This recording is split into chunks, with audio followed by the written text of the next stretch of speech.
뛰면서 즐기는 차 한 잔의 여유. 몇 년 전에 등장했던 광고 문구입니다.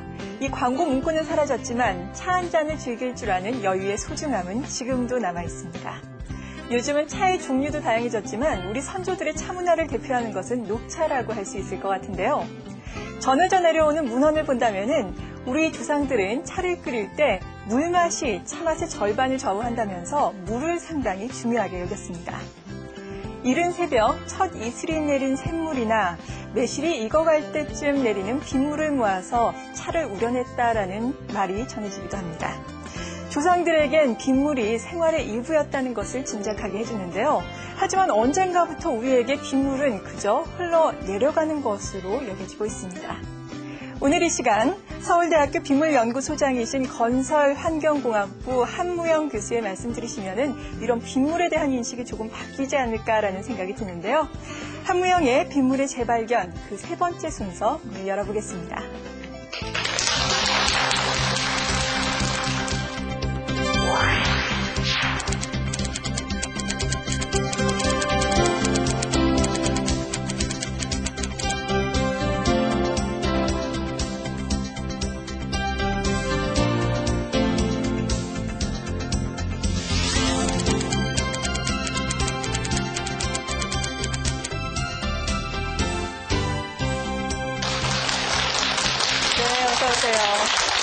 네, 한무영의 빗물의 재발견 오늘 그 세 번째 시간입니다. 오늘의 주제는 바로 빗물관리 챔피언 한국입니다.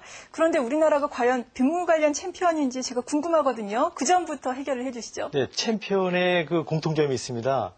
그 겉으로 나온 그 영광스러운 자리지만 그 뒤에는 항상 하드 트레이닝을 했었다는 것, 그리고 하드 트레이닝에서 이제 생존해서 그 영광을 받았다는 것. 그렇기 때문에 빗물 관리는 우리나라가 세계에서 제일 어렵다고 그럽니다. 예. 그렇지만 잘 살아왔지 않습니까? 그렇죠. 수천 년의 그 역사가 있으니까 그렇다면 거기에 우리의 그 챔피언이 되는 노하우가 있지 않을까 하는 생각을 하는 게 오늘 강의의 주제입니다. 네, 조금 더 자세하고 시원한 해답은 지금부터 말씀을 들으시면서 정리를 해보셔야 될 것 같습니다. 네, 여러분 그 빗물에 대해서 오해를 풀으셨죠? 네. 그리고 빗물을 잘만 먹으면 돈이 된다는 것도 느끼셨죠? 네. 제가 한번 국제 학술 대회를 할 때 한번 실험을 한번 해봤어요. 손님들 오면 커피를 대접을 해야 되잖아요. 그래서 옆에 그 일회용 커피 만드는 그 통을 만들었는데 한 통은 빗물로 만들었어요. 그리고 표시를 안 했어요.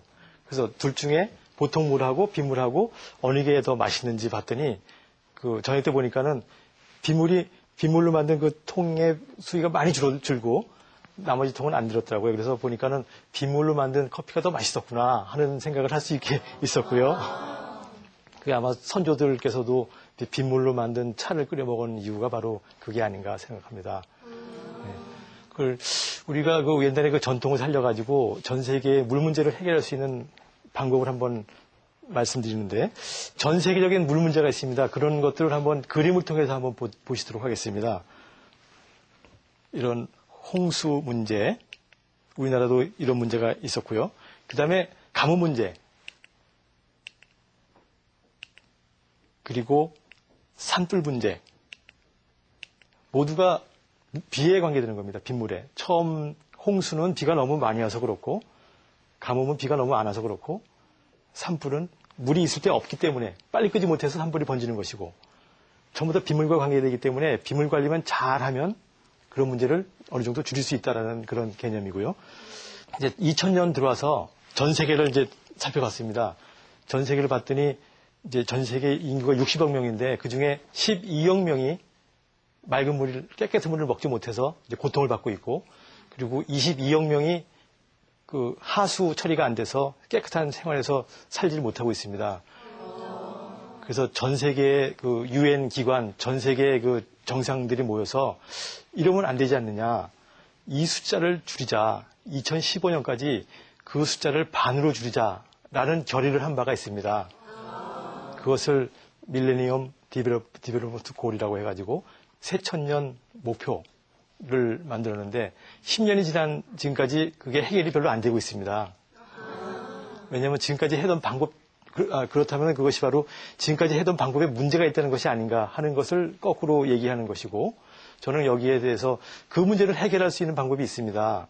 뭐냐면 바로 빗물입니다. 지금처럼 댐을 만들어서 파이프라인을 끌어서 전 도시에 공급하는 방법은 제일 좋은 방법이긴 하지만 돈이 많이 들고 시간이 많이 들고, 그래서 이 다른 사람들이 기다릴 수가 없습니다. 그런 식으로 그 큰 시설도 같이 가지만 한쪽으로는 조그만 시설을 많이 만들어서 주는 것이 옳은 것이다라고 생각을 해서 새로운 빗물 관리의 패러다임을 제가 이제 제시를 하고 있습니다. 예. 우리의 도시가 물을 기반으로 해서 상수도를 끄집어내서 먹고, 또 먹은 물이 하수도에서 나오고, 비가 오게 되면 하천으로 보내서 방제 시스템이 만들어지고, 이런 잘 만들어진 물관리 시스템이 자연적인 요건, 기후변화 또는 인위적인 요건, 도시화, 그리고 다른 사회적인 요건, 유가 상승이라든지 노후화 때문에 이 전체 물관리 시스템의 안전성에 문제가 되고 있습니다. 이런 문제를 해결하기 위해서는 과거에 했던 방법보다는 좀 새로운 패러다임의 물관리가 필요하다고 생각합니다. 이 그림을 보시면은 특히 우리나라에서는 그 여름에 집중적으로 비가 내리고 또 산지가 돼서 물이 쫙쫙 빠지고 뭐 이런 식으로 해서 물관리가 굉장히 어렵다고들 하고 있습니다. 그런데 설상가상으로 기후변화 때문에 더 어렵게 됐습니다. 그리고 정부에서는 저탄소 녹색 성장의 정책을 내세우면서 전 세계, 아시아를 비롯한 전 세계의 물 문제를 해결하겠다는 생각을 가지고 있는데, 그러기 위해서는 기존의 방법보다도 새로운 방법, 새로운 패러다임의 물관리가 필요합니다. 그것은 바로 빗물관리입니다. 빗물관리에서도 지금까지 했던 방법과는 다르게 지금 뭐 물관리 많이 잘 해왔습니다. 물이 모자라면 댐을 만들고, 비가 많이 오면 빗물 펌프장을 만들고, 또 불이 나면 산불 진압 시스템을 갖추고 이렇게 했는데, 문제는 모두 다 한 가지 목적으로 했다는 것입니다. 수자원 부족하면 댐을 만들었지만 그것이 다른 문제를 해결할 수 없습니다. 그리고 빗물 펌프장을 만들게 되면은 가뭄 해소는 안 됩니다.